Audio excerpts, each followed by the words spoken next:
2026 අයවැය කතාවට තවත් තියෙන්නේ මාසයකට වඩා අඩු කාලයක්. අයවැය කියන්නේ රටේ ජනතාවගේ මුදල් ඉදිරි වසරට වියදම් කරන හැටි ගැන ආණ්ඩුවක් දෙන ප්‍රකාශනයක්.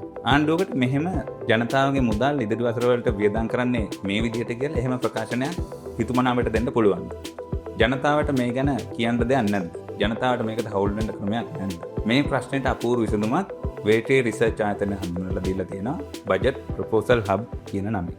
ඉතින් අද මේ සංවාදය අපි කරන්න හදන්නේ මේ බජට් ප්‍රොපෝසල් හබ් ගැන වැඩිදුර විස්තර විචාරණයක් කරන්න. මේ සංවාදයට අද අපිත් එක්ක එකතු වෙනවා වේටේ රිසර්ච් ආයතනයේ සංකිතා, ශලෝමි සහ බුලන්. මම කැමතියි පළවෙනි ප්‍රශ්නේ සංකිතාට යොමු කරන්න. මොකක්ද මේ බජට් ප්‍රොපෝසල් හබ් කියන්නේ සහ ඇයි මෙහෙම දෙයක් පටන් ගන්න හිතුනේ? ඔව් කොයිද හොඳ ප්‍රශ්නයක්. මොකද ලංකාවේ ආණ්ඩුකරණයට මිනිස්සු දායක වෙනවා කියලා හිතන්නේ ඡන්ද දෙන අවස්ථාවේ තමයි. අපේ නිකන් රටේ නැෂනල් ස්පෝර්ට් එක වගේ අපි ඡන්ද දිහා බලාගෙන ඉන්නවා. ඡන්දය දෙන්න යෙදෙනවා. දේශපාලන කතිකාවත් අහන් ඉන්නවා. හැබැයි ඡන්දය දීලා ඡන්ද අතරතුර කාලය ඇතුළතදී වැඩි වශයෙන් ආණ්ඩුකරණයට සම්බන්ධ වීම ගැන ජනතාව හිතන්නේ. අපි නියෝජිතයෝ පත් කරා. ඒ නියෝජිතයෝ අපි වෙනුවෙන් වැඩ කරાવી කියලා බලාපොරොත්තු වෙගෙන පැත්තකට වෙලා ඉඳින වගේ ගතියක් තියෙනවා. හැබැයි අපේ මුදල් වියදම් වෙන්නේ කොහොමද සහ අපේ බලය රජයක් භාවිතා කරන්නේ කොහොමද කියන එක ගැන දැනගන්න බලාගන්න ප්‍රජාතන්ත්‍රවාදී රටක ජනතාවට අයිතියක් තියෙනවා. දැන් ඒ අවස්ථා ඇතුළෙන් එක හොඳ අවස්ථාවක් තමයි රටේ මේ ජාතික අයවැය කියන එක. දැන් ජාතික අයවැය දිහා බැලුවොත් අපි පළාත් පාලන ආයතන බලමු. ලංකාවේ පළාත් පාලන ආයතන සම්බන්ධයෙන් ඒවයි අයවැය හදනකොට ඒ බිම් මට්ටමේම මේ ප්‍රජාතාන්ත්‍රික ක්‍රියාවලියක් තියෙනවා මේ සහභාගීත්ව අයවැයක් කියන කන්සෙප්ට් එකක්. දැන් පළාත් පාලන මට්ටමේ ඒක නීතිමය වශයෙන්ම සංස්ථාපනය කරලා තියෙනවා. හැබැයි ජාතික මට්ටමේදී එහෙම අවස්ථාවක් නීතියෙන් හදලා නැහැ. එහෙම අවශ්‍යතාවයක් ඇති කරලත් නැහැ. එහෙම කතිකාවතකුත් වැඩිදුරට ලංකාවේ පවතින්නේ නැහැ. ඉතින් ඒකට පිළිතුරක් විදිහට තමයි මේ බජට් ප්‍රොපෝසල් හබ් එක කියන එක වෙරිටේ රිසර්ච් ආයතනයෙන් හදලා තියෙන්නේ. ඒ තුලින් බලාපොරොත්තු වෙන්නේ ඒ ජනතාව සහ රජය, ජනතාව සහ මේ අයවැය හදන රජය අතර තියෙන ඉඩ කඩ ඇතුලේ වෙරිටේ රිසර්ච් එක ගිහින් හිට ගන්නවා මේ බජට් ප්‍රොපෝසල් හබ් එක තුලින්. ඒ තුලින් ඒ අතරම තනියෙන් ගිහින් හිට ගන්නව නෙවෙයි, අපිත් ප්‍රොපෝසල්ස් දෙන ගමන්, රජයට ප්‍රොපෝසල්ස් දෙන ගමන් ජනතාවටත් ඔවුන්ගේ ප්‍රොපෝසල්ස් යෝජනා රජයට ඉදිරිපත් කරන්න අවස්ථාවක් ලබා දෙනවා. ඒක තමයි මේ බජට් ප්‍රොපෝසල් හබ් එක කියන්නේ. මම කැමති ඊළඟ පන්ති ශලෝමිට යොමු කරන්න. ශලෝමි දැන් සංකිතා ඇගේ අදහස් දක්වමින් සඳහන් කළා මේ ආණ්ඩුකරණය සහ ප්‍රජාතන්ත්‍රවාදය කියන වචන දෙක. දැන් ආණ්ඩුකරණයට ප්‍රජාතන්ත්‍රවාදයට බෙල්ලෙන් තවත් වචන දෙකක් තමයි මේ වගවීම සහ විනිවිදභාවය කියන දේවල්. දැන් වගවීම සහ විනිවිදභාවය මේ වේදිකාවෙන් තහවුරු වෙන්නේ කොහොමද? අපි මෙහෙම කිව්වොත් එහෙම ඊට අදාළ යෝජනා දැන් තවත් මේ වේදිකාවට අපිට තියෙනවද කියලා ප්‍රශ්නයක් අහුවොත් මම බලනවා. ඔව් කොවිද. අපේ බජට් ප්‍රොපෝසල් එක අපි යෝජනාවක් ඉදිරිපත් කරලා තියෙනවා EPF එකේ විනිවිදභාවය වැඩි කිරීම සම්බන්ධයෙන් මොනවද කරන්න ඕනේ කියලා. දැන් ඇයි මෙහෙම යෝජනාවක් අපි ගෙනල්ලා තියෙන්නේ? EPF එක අපි දන්නවා ගොඩක් මිස්මැනේජ්මන්ට් වලට අවභාවිතයන්ට ලක්ුණ දෙයක්. විශේෂයෙන්ම මේ EPF එක කියන්නේ අපේ රටේ වැඩ කරන ජනතාවගේ විශ්‍රාම වැටුප් තියෙන අරමුදල. ඒතර මේ විශ්‍රාම වැටුප් මොන වගේ විදිහටද ආයෝජනය වෙන්නේ කියන එක ඒ සමාජිකයන් දැනගත යුතු කරුණක්. එතකොට EPF එකේ මේ සල්ලි කොහොමද ගිහිලා ආයෝජනය කරන්නේ? ඒකට ලැබෙන ප්‍රතිලාභ කොහොමද? මේ හැම දෙයක් සම්බන්ධයෙන්ම හරි විදිහේ ඒගොල්ලෝ ඇනලයිස් එකක් දෙන්න ඕනේ සමාජිකයන්ට. දැනට ඒගොල්ලෝ ඇනුවලි දෙනවා. නමුත් අපි මේ යෝජනාවෙන් කිව්වේ මීට වඩා විනිවිදභාවකින් යුතුව මේ දත්ත එළියට දෙන්න ඕනේ කියලා. ඉතින් ඒක තමයි අපි EPF එක සම්බන්ධයෙන් වගවීම සහ විනිවිදභාවය වැඩි කරන්නට අපි යෝජනාවක් ගෙනල්ලා තියෙනවා මේ බජට් ප්‍රොපෝසල් එක හබ් එක තුලින්. ඔබ කිව්වා මේ අද වාර්ෂිකව නිදහස් කරනවා කියලා ඒකට. එතකොට මේ යෝජනාවෙන් කියන්නේ අපි කියන්නේ මාසිකව සහ දැනට තියෙන තොරතුරු වලට වඩා එහා කිය ලොකු විනිවිදභාවයක් මේ තොරතුරු එළියට දෙන්න ඕනේ. ඒක තමයි අපි කියන්නේ මේ තියෙන තොරතුරු වලටත් වඩා ලොකු ප්‍රමාණයක් සමාජිකයන් දැනගන්න අවශ්‍යයි කියලා. මම කැමතියි මගේ ඊළඟ ගුණයට යොමු කරන්න. මේක ආර්ථික සංවාදයට බඳිච්ච ප්‍රශ්නයක්. අපි දන්නවා සාමාන්‍යයට දැන් අයවැය කතාවේ ජනාධිපතිලා ලොකු පොරොන්දු දෙනවා. වර්තමාන ජනාධිපතිවරයා මම දන්නේ නැහැ කොහොම පොරොන්දු දෙයිද කියලා මේ ආවෙන්නේ. නමුත් පහුගිය ගත්තම බහුතර ජනාධිපතිවරුන්ට ලොකු පොරොන්දු දෙනවා. අපි මේ දේවල් කරනවා මේ දේවල් කරනවා කියලා. එහෙම දෙන සාමාන්‍යයෙන් විතර හෙන ලොකු පොරොන්දුවක් තමයි මේ ආයෝජන ප්‍රවර්ධන කලාප. කියනවා අපි මෙතන මේ කලාපයක් හදනවා, අතන කලාපයක් හදනවා, මේ දේවල් කරනවා කියලා. නමුත් උදාහරණයක් දැන් බජට් ප්‍රොමිසස් වගේ වෙබ්සයිට් එකකින් මම හිතන වසර ගණනාවකදී මේක පෙන්වලා දුන්නා. ඒ තියෙන යෝජනාවලට කතාවේ කිව්වට මුදල් වෙන් කිරීමක් හෝ සැලසුමක් හෝ කිසි දෙයක් නැහැ. එතකොට දැන් මේ වර්තමාන රජයත් අපි හිතමුකෝ ආයෝජන ප්‍රවර්ධන කලාප ගැන උනන්දු වෙනවා කියලා, හදන්න ඕනේ කියලා. එහෙම යෝජනාවක් ඉදිරිපත් වෙලා තියෙනවද මේ වේදිකාව හරහා රජයේ අවධානයට ගන්න පුළුවන්? ඔව්. දැන් අපි වෙරිටි රිසර්ච් එකේම මේ සම්බන්ධයෙන් යෝජනාවක් ඉදිරිපත් කරලා තියෙනවා බජට් ප්‍රොපෝසල් හබ් එකේ. අපි දැන් කලින් කිව්වා වගේ අයවැයදී අර කලින් අයවැයවලදී මොන වගේ යෝජනා ඉදිරිපත් වුණේ කියලා කිව්වොත් 2017 දිත් අයවැය යෝජනාවක් ඇවිල්ලා තියෙනවා නිදහස් වෙළඳ කලාප ෆ්‍රී ට්‍රේඩ් zones හදන්න ඕනේ කියලා. ඒ වගේම කියලා තියෙනවා පෞද්ගලික අංශ යොමු කරගන්න ඕනේ කියලා මේ තියෙන කලාපවල කළමනාකරණයට. ඒ වගේ 2017 2018 යෝජනා හුඟක් තිබුණා. ඒ වගේම 2023 තිබුණා ඉන්ඩස්ට්‍රියල් පාර්ක්ස් පෞද්ගලිකව අපි හදන්න ඕනේ කියලා. ඒ වගේ යෝජනා අපි 2017 ඉඳන් ගත්තොත් හුඟක්ම කියන්නේ හැම අවුරුද්දෙම වගේ මෙහෙම යෝජනා ඉදිරිපත් වෙලා තියෙනවා. නමුත් ප්‍රශ්නේ තියෙන්නේ මේ යෝජනා කිසිම දෙයක් ක්‍රියාත්මක වෙලා නැති බව. එතකොට මේකෙන් අපි හැමෝම දන්නවා මේ යෝජනා වලින් කියන දේවල් වලින් අනුව පෞද්ගලික අංශය යොදවා ගන්න ඕනේ කියලා. මොකද රජයට අර මුදල් නැහැ තව ප්‍රවර්ධන කලාප හදන්න. ඒකට අපි අර පෞද්ගලික අංශය යොදවා ගන්න ඕනේ කියන එකේ වැදගත්කම හැමෝම දන්නවා. අපි දැන් ඒක සම්බන්ධයෙන් කරුණු තුනක් පදනම් කරගෙන තමයි අපේ යෝජනාව ඉදිරිපත් කළේ තියෙන්නේ. පළවෙනි එක අපි තිබුණ Economic Transformation Act කියලා 2024 දී. කියන්නේ මේ ඇක්ට් එකේදී කියනවා කියන්නේ නීතිමය වශයෙන් පදනමක් ලබා දෙනවා පෞද්ගලික අංශයට එක්ස්පෝර්ට් ප්‍රොසෙසිං zones වලට සම්බන්ධ වෙන්නේ. නමුත් මේක සම්පූර්ණ පදනමක් ලබා දීලා නැහැ කියලා තමයි අපි කියන්නේ. එතකොට ඒ අංශ තුනක් තියෙනවා අපි කියන. පළවෙනි එක minimum standards. නැත්නම් මොනවද තියෙනවන අවම ප්‍රමිති. ඊට පස්සේ දෙවෙනි එක ආයෝජකයන් ඉන්නවා නම් ඒගොල්ලෝ තෝරගන්න ඕන නිර්ණායක මොනවද. අනිත් එක තමයි ඉන්ඩිපෙන්ඩන්ට් රෙගියුලේටර් කෙනෙක්. ස්වාධීන අධීක්ෂණයක් තියෙන්න ඕනේ කියන්නේ. අන්න ඒ කාරණා තුනත් එකතු කරගෙන තියෙන සම්පූර්ණ නීතිමය පදනමක් තියෙන්න ඕනේ කියන එක තමයි අපි පළවෙනි යෝජනාව. දෙවෙනි එක ගත්තොත් අපි 2018 දී මුලින්ම පෞද්ගලික ඉන්ඩස්ට්‍රියල් පාර්කයක් පෞද්ගලික කාර්මික උද්‍යානයක් හදන්න හැදුවා. ඒ හදන්න හැදුවේ තායිලන්තයේ රෝජන ඉන්ඩස්ට්‍රීස් කියන ආයතනයත් එක්ක. නමුත් ඒක සාර්ථක වුණේ නැහැ. හේතුව ඉඩම් අත්පත් කර ගැනීම තිබිච්ච නීතිමය ප්‍රශ්නය. ඒත් අපි කියන්නේ රාජ්‍ය උද්‍යානයක් හදනවා නම් කලාපයක් හදනවා නම් දන්නවා මේ පළාත්වලදී තමයි ඉඩම් ඕන කියලා. එතකොට ඒක කල් ඇතුව ඒක සම්බන්ධයෙන් තියෙන ඉඩම් ප්‍රශ්නේ විසඳ ගන්න ක්‍රියාවලියක් ගියන්න ඕනේ කියන එක තමයි අපේ දෙවෙනි යෝජනාව. තුන්වෙනි එක දැන් ගෝලීය වශයෙන් උනත් ගත්තම අවධානය යොමු වෙච්ච දෙයක් තමයි තිරසාර සංවර්ධනය. හැමෝම මේක ගැන කතා කරනවා. ඒත් එක්කම වැදගත්කමක් වෙන පාරිසරික කාර්මික උද්‍යාන. නැත්නම් ඉකෝ ඉන්ඩස්ට්‍රියල් පාර්ක්ස්. අපි වියට්නාමය වගේ රටවල් ගත්තාම ඒගොල්ලෝ ප්‍රතිපත්ති අරන් තියනවා. ඒගොල්ලෝ පියවර අරන් තියනවා. ඒගොල්ලෝ තියෙන කාර්මික උද්‍යාන 150 පාරිසරික කාර්මික උද්‍යාන බවට පරිවර්තනය කරන්නේ. එතකොට ලංකාවත් මේ වගේ concepts එකතු කරගන්න ඕනේ කියන එක තමයි අපි තුන්වෙනි යෝජනාව. එතකොට මේ කරුණු තුන මත පදනම් වෙලා අපි යෝජනාවක් ඉදිරිපත් කළා තියෙනවා බජට් ප්‍රොපෝසල් හබ් එකේ. මේක අතුරු ප්‍රශ්නයක් මේ යෝජනාවට අදාළව අපිට කලකන්න පුළුවන් ද කියලා මම දන්නේ නැහැ. නමුත් මම අහන්න දැන් අපි කතා කරන ආයෝජන ප්‍රවර්ධන කලාප හදන හැටි ගැන ඔබ කියපු දේ එක zones. දැන් මම හිතන්නේ දැන් ඉන්දියාව සහ චීනාව ඊට වියට්නාමයේ ගත්තොත් එහෙම විශාල රටවල්.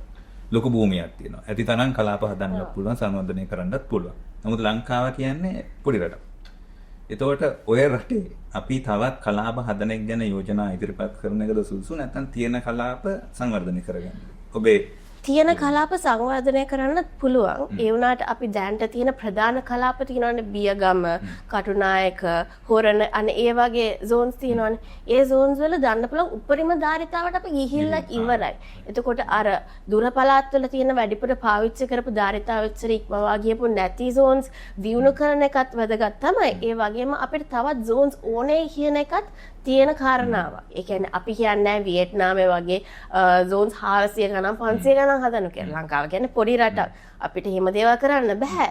ඒනකට තියෙනවට වඩා අපේ හිස් ඉඩම් තියෙන තැනක අරගෙන හරියට අර කනෙක්ටිවිටි හරියන තැන් බලලා අර ප්‍රොඩක්ටිව් විදියට ඉන්වෙස්ට් කරන්න ඕනේ කියන එක තමයි අපි කියන්නේ. කියන්නේ ඔබ කෙටියෙන් ගත්තොත් ඔබ කියන්නේ අර වෙනද වගේ පොරොන්දුද නොදී ඒ උනට පොරොන්දුව දෙන්න කලාප හදන්න කියලා පොරොන්දුව දෙන්න ඒ උනට ඒකට අර බෑක් කරන්න ස්ට්‍රක්චර් එකකුත් එක්ක ඔබ කියනවා. ඔව්. පැහැදිලි. ඊළඟ ප්‍රශ්නේ මම සංගීතා ඔබට යොමු කරනවා. ඔබ විද්වතෙක් ආණ්ඩුකරණය සහ මේ දූෂණ විරෝධය කියන ආශය ගත්තොත් එහෙම. එතකොට මේ සම්බන්ධයෙන් මේ ආශය දෙක දැන් ඇත්තටම රටේ ගොඩාක් කතා බහට ලක් වෙන සමහරවිට ජනප්‍රිය සහ ආందోලනය කියන දෙපැත්ත මත මේ තුලණය වෙන සබ්ජෙක්ට් දෙකක්. මේ සම්බන්ධයෙන් මොනවා හරි යෝජනා මේ වේදිකාවට අපලත් වෙලා තියෙනවාද? ආණ්ඩුවට ඇත්තටම මේ අවධානයට ගන්න පුළුවන්. ඔව් මම දෙකක් ගැන කතා කරන්නම් කොහෙද. පළවෙනි එක තමයි මේ රටේ දැන් ටිකක් කතාවට භාජනය වෙන තොරතුරු දැනගැනීමේ කොමිෂන් සභාව සම්බන්ධයෙන්. අපි දන්නවා තොරතුරු දැනගැනීමේ අයිතිය කියන්නේ අවුරුදු 25ක 30ක සටනක් කළා රටේ ස්ථාපනය වෙච්ච නීතියක්. මේ නීතිය තුලින් කරන්න බලාපොරොත්තු වෙන්නේ ඇත්තටම රටේ විනිවිදභාවය. ඔබ ඉස්සලා සඳහන් කරපු විනිවිදභාවය වගවීම කියන එක වැඩි කරන්න. එතකොට අපි දූෂණ විරෝධය ඔබ සඳහන් කරපු දූෂණ විරෝධය ගැන බලනවා නම් ඒකට විරුද්ධව තියෙන ප්‍රධානම මෙවලමක් තමයි මේ තොරතුරු දැනගැනීමේ අයිතිය කියන්නේ. කියන්නේ තොරතුරු වලට ප්‍රවේශ වීමේ අයිතිය කියන්නේ ඇත්තටම සත්‍යයට ප්‍රවේශ වීමේ අයිතියක්. සහ ඒ තොරතුරු බාරව කටයුතු කරන ආණ්ඩුවක් හෝ රජයේ ආයතනයක් ජනතාවට තමන්ගේ වගවීම පෙන්වන සහ වගවීම දක්වන ඒකට රුකුල් වන මෙවලමක් තමයි මේ තොරතුරු දැනගැනීමේ අයිතිය කියන්නේ. ඒක තොරතුරු දැනගැනීමේ අයිතිය හරියට භාවිතා වෙන්න නම් ලංකාවේ ඒකට ඒකේ අභ්‍යාචන ක්‍රියාවලියක් තියෙනවා. ඉතින් පුරවැසියෙක් තොරතුරු ඉල්ලුම් පත්‍රයක් යොමු කරනවා. ඒකට පිළිතුරක් නොලැබුණොත් පළවෙනි අභ්‍යාචනාව ඒ පොදු අධිකාරියට යොමු කරනවා. එතන ප්‍රතික්ෂේප වුණොත් පුරවැසියාට ඍජුවම යන්න පුළුවන් ඊළඟට යන්න පුළුවන් තැන තමයි මේ තොරතුරු දැනගැනීමේ කොමිෂන් සභාව. ඉතින් තොරතුරු දැනගැනීමේ කොමිෂන් සභාව අපි දන්නවා ලංකාවේ වසර ගණනාවක් තිස්සේ ශක්තිමත්ව ක්‍රියාත්මක වීගෙන ඇවිල්ලා තියෙනවා ජනතාවගේ පැත්තෙන්. ඒ කියන්නේ ජනතාවට තොරතුරු ලබා දීම පැත්තෙන් ඔවුන්ගේ තීන්දුව විශාල ප්‍රමාණයක් දැන් වෙනකොට නිකුත් කරලා තියෙනවා. බොහොම ආందోලනාත්මක අවස්ථාවලදී පවා මේ තොරතුරු ලබා දෙන්න කියලා. අපි දන්න උදාහරණයක් විදියට අපේ ත්‍රිවිධ හමුදාවෙන් කරගෙන යන කන්ස්ට්‍රක්ෂන් සම්බන්ධයෙන් පවා මේ ජාතික ආරක්ෂාව පිටිපස්සේ හැංගෙන්නේ නැතුව ඒ ජනතාවට ලබා දිය යුතු තොරතුරක් කියලා වගේ මේ තීන්දුව තොරතුරු කොමිෂන් සභාවෙන් ලබා දීලා තිනවා. ඉතින් මේ කොමිෂන් සභාවේ වැදගත්කම මම හිතන්නේ පැහැදිලි. හැබැයි මේ කොමිෂන් සභාවට වෙනම වැය ශීර්ෂයක් තිබිලා නැහැ 2018 වර්ෂයේ ඉඳන්.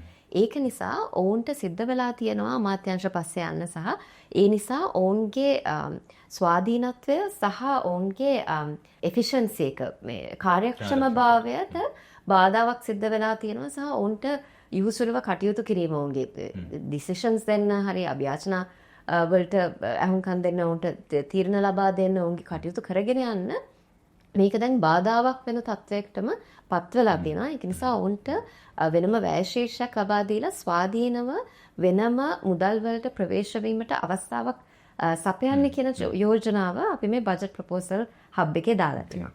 දෙවැනි එක තමයි කොවිද ඔබ සඳහන් කරා ලංකාවේ දැන් මේ අල්ලස දූෂණය ගැන ලොකු කතිකාවතක් යනවා ලංකාවේ. ඒකට සම්බන්ධ දෙයක් තමයි පොඩ්ඩක් නිකන් තාක්ෂණිකයි කියලා හිතුණට අවස්ථාව මේ මම කියන්න යන දේ ආයතනවල ඒ කියන්නේ සමාගම් ආයතනවල අර්ථලාභී හිමිකාරීත්වය. ඒ කියන්නේ සමාගමක ඇත්ත හිමිකරු කවුද? සමාගමක අයිතිකරු කවුද? සමාගමක් පාලනය කරන්නේ කවුද? මේ දෙක වෙනස් වෙන්න පුළුවන්. අයිතිකරු නොවේ වෙන්න පුළුවන්, පාලනය කරන්නේ අනිත් පැත්ත වෙන්නත් පුළුවන්. ඉතින් මෙතනදී බලන්නේ දැන් ලංකාවේ අලුතෙන් නීතියක් ස්ථාපනය වෙලා තියෙනවා මේ වර්ෂයේ.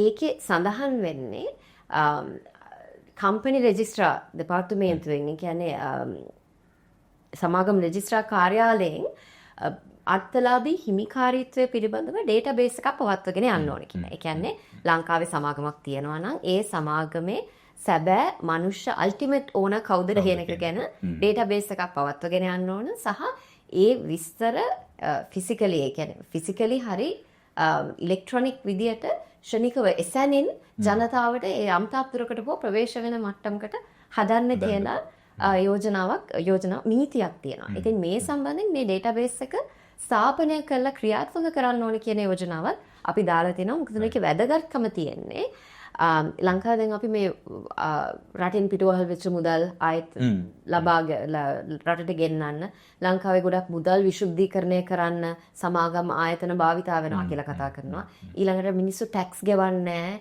ආදායම් බදු පැහැර හරින්න ආයතන භාවිතා කරනවා කියලා අපි දන්නවා.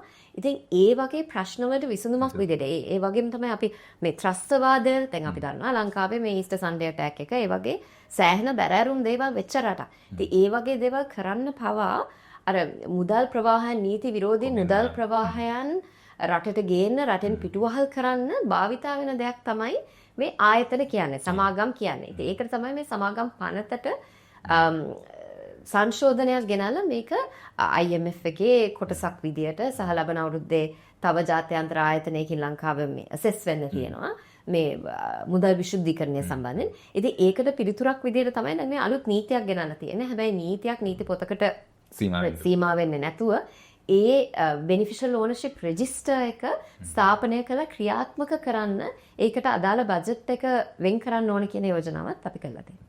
අපි තුන් ජනාධිපතිතුමාගේ අවධානය යොමු වෙන්නේ කියලා ඔකට. බලාපොරොත්තු වෙනවා.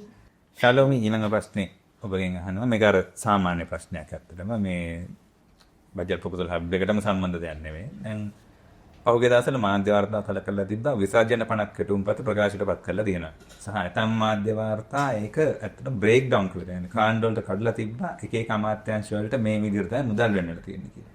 එතකොට මේ විසර්ජන 50ක් කෙටුම්පතයි මේ ලබන මාසයේ ජනාධිපතිවරයා පාර්ලිමේන්තුවේ කරන්න ඉන්න කතාවයි මොකද්ද මේ දෙක? දෙක සමානද මොකද්ද කියලා පැහැදිලි කිරීමක් කරන්න පුළුවන්.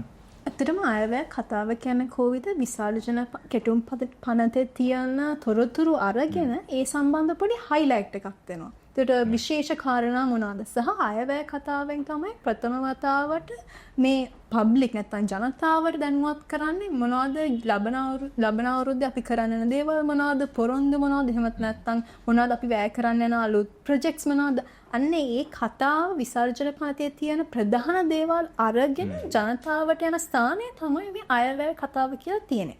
අන්න ඔය ප්‍රශ්න හින්දාම තමයි අතර මේ බජට් ප්‍රොපෝසල් හබ් එක එන්නේ. මොකද සාමාන්‍ය ජනතාව ඉස්සල්ලාම මේ අයවැය ලබන අවුරුද්දේ මොනවද තියෙන්නේ කියලා දැනගන්නේ මේ අයවැය කතාවෙන් විතරයි. නමුත් ඇත්තටම වෙන්න ඕනේ අපේ සල්ලි නම් පාවිච්චි කරන්නේ අපි දැනගන්න ඕනේ මොනවද යන්න ඕනේ කියලා ඊට කලින්. අපි මේ මොනවද මේකට ඇතුළත් කරන්න ඕනේ මොන පොරොන්දුද තියෙන්න ඕනේ මොනවටද වියදම් කරන්න ඕනේ තියෙන ඒවා මහන් ජනතාව එකතු වෙලාම තමයි ඒක හදන්න ඕනේ.